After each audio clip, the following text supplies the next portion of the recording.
Good morning, class 8. We'll continue our work of balancing chemical equation, and here I have taken one equation from page 68 mini exercise.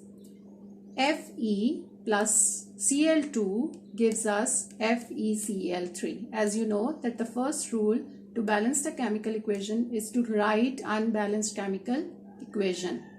After writing unbalanced chemical equation, we will write step 1, counting the number of atoms on both sides, reactant side and product side.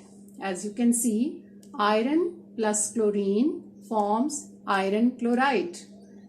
Therefore, count the number of iron atoms. On reactant side, we have only one iron atom. Same, one iron atom on the product side. So it is balanced. Next element is chlorine.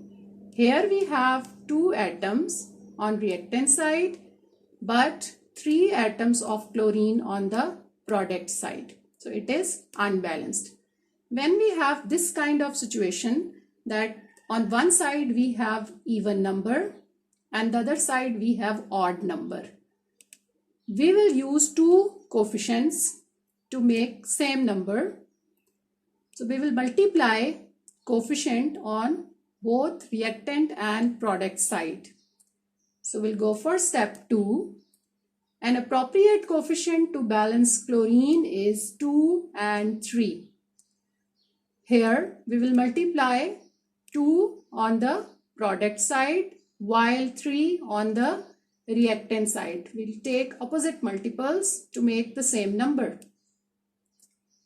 Fe plus 3Cl2, here we used 3 as a coefficient on the reactant side, therefore I have written 3 on reactant side while 2 on the product side.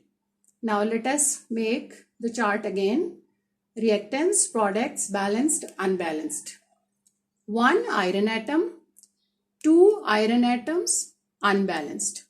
We balanced chlorine in our step 2, but what happened? By balancing chlorine, iron got unbalanced. That is why the method name is trial and error method.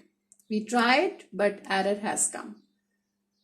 Now, after finding this error that iron is not balanced, we'll go for another step. An appropriate coefficient to balance iron is 2, because on reactant side iron atoms is only 1. So we will make it 2 by using coefficient 2 on the reactant side.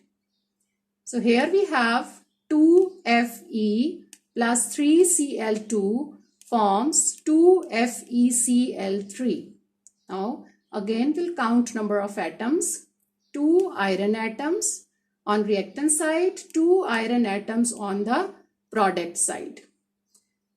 3 2s are 6. 6 chlorine atoms on the reactant side and 6 chlorine atoms on the product side. Although we balanced chlorine in our previous step, but we will not write this number 2 between iron and chlorine. We'll write before formula. Whatever formula is given to us, we will use coefficient before formula. Either we are balancing the second element. Now we have same number of atoms on reactant side and product side. Therefore, 2Fe plus 3Cl2 forms 2FeCl3 is our required balanced chemical equation. Your homework is to balance equation number 2, 3 and 4 from page 68. Thank you.